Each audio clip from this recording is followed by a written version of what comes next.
So guys, now here we are, ready to experience the ice skating. So my friend is there up, so she will experience the ice skating and I will record for her. So let's see how she will do that. So here she goes. She is enjoying it a lot. Are you okay? You also. It was a great accident, but so far we enjoyed it. Come, bro. So guys, it was a very wonderful experience. She enjoyed a lot, I guess. In the beginning of the new year, it is assumed that climbing the mountain means it will bring prosperity and It's a good many more symbol. success in your life. So as high you climb the mountain, so high achievements you will achieve in your life, right?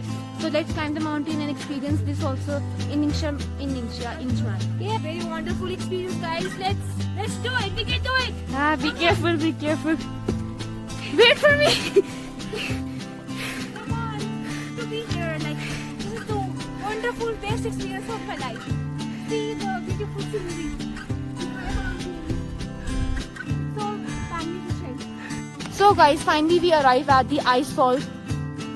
Guys, today we had a very wonderful experience here. We discovered the Heilان mountains, the ice fall, and we climbed the mountain also for the first time. Hope you guys enjoyed this also, and we really enjoyed a lot. You must need to come here and explore. Like, there is a lot to explore in China. So yeah, in the end we want to say 春节快乐。